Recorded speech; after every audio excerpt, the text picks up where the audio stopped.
Olá, sou Carlos McCord, estou aqui no Instituto Jesus Cristo em São José dos Campos, no Vale do Paraíba. Espero que você esteja bem e pronto para mais uma leitura do livro O Caminho, escrito muitos anos atrás pelo E. Stanley Jones. Ele era missionário na Índia durante 55 anos. Esse homem é bênção, o que ele fala. Estamos na semana 45, sábado. Semana 45, sábado. O título é Unir os Fortes. Está falando da igreja. Unir os Fortes. E ele recomenda a leitura de 1 Coríntios 3, 1 a 9.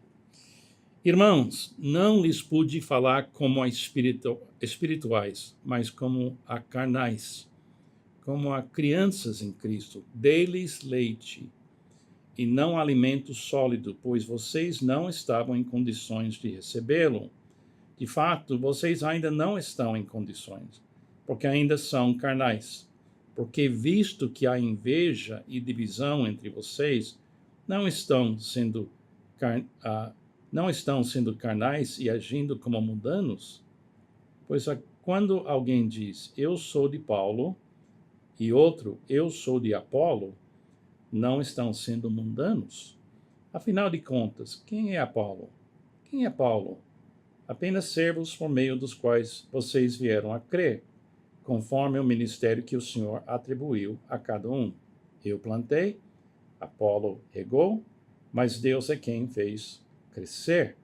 De modo que nem o que planta, nem o que rega são alguma coisa, mas unicamente Deus que efetua o crescimento. O que planta e o que rega tem um só propósito, e cada um será recompensado de acordo com o seu próprio trabalho, pois nós somos cooperadores de Deus. Vocês são lavoura de Deus e edifício de Deus.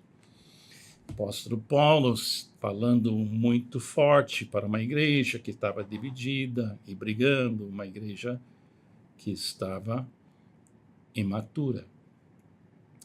Agora vamos ver, unir os fortes.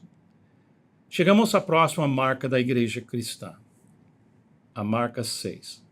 Os fortes que discordavam entre si estavam unidos em uma comunhão inabalável.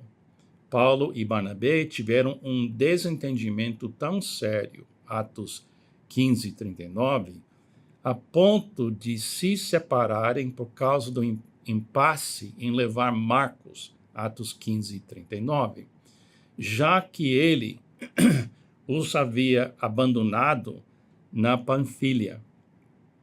Essa foi uma boa oportunidade para o surgimento de uma divisão que resultaria em duas novas denominações cristãs.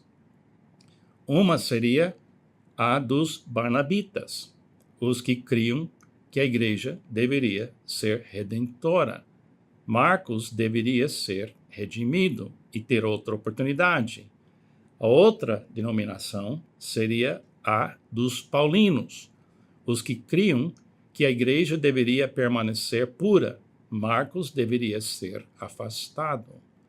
Ambas as ideias são muito boas para o surgimento de uma nova denominação, muito melhores que algumas que geram novas denominações hoje. Todavia, a igreja em Antioquia os manteve em uma comunhão inabalável. Eles se separaram e Paulo partiu com Silas, encomendado pelos irmãos à graça do Senhor. Atos 15, 40. Tenho certeza de que os cristãos de Antioquia o encomendaram à graça do Senhor com um brilho nos olhos. Irmãos, vocês dois precisam disso. Paulo e Barnabé se separaram, mas os dois voltaram para Antioquia, o seu lar espiritual, unidos apesar das diferenças.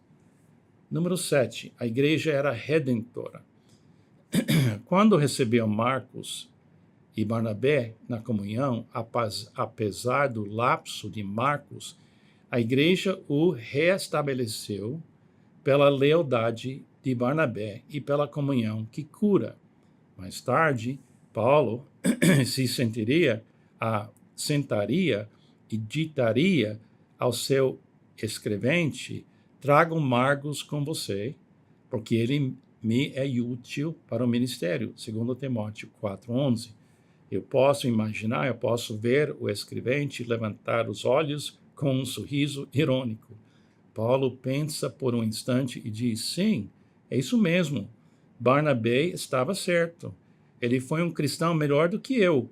Sempre levava consigo pessoas que ninguém levaria, e ele me acolheu quando ninguém acreditava em mim. Que grande cristão foi Barnabé. E uma lágrima rola por seu rosto. A igreja era redentora. Que coisa linda. Número 8. A igreja era criativa. Enquanto jejuavam e oravam, o Espírito Santo disse: separem-me Barnabé e Saulo para a obra que os tenho chamado. Atos 3:2. Toda a história da civilização ocidental começou neste momento. Deixa eu ler isso de novo. Toda a história da civilização ocidental começou neste momento, quando saíram dois homens que anunciaram o evangelho à Europa e a nós. Quando a igreja ouve o Espírito Santo, ela se torna criativa, novos movimentos nascem. Está na hora de orar. Ó Deus, nós nos rendemos e damos ouvidos a Ti. Faze-nos criativos. Ajuda-nos a trazer à vida novas vidas e novos movimentos. Amém. Afirmação do dia. Hoje há um poder operando em mim. A atuação de sua poderosa força. Esse poder ele exerceu em Cristo, ressuscitando dos mortos. Há um poder operando em mim, em você, em nós. Temos uma oportunidade de brigar, criticar ou aceitar que não é a gente, é Deus. Desaparecer em vez de exigir. Orar, perdoar, viver de uma coisa que é criativa e ativa e com muita alegria. Espero que você possa viver assim na sua comunidade. Não é fácil, mas é possível. Se colocar Cristo exatamente no centro e veja Ele o tempo todo, dá para navegar essas disputas e dificuldades. Que Deus te abençoe.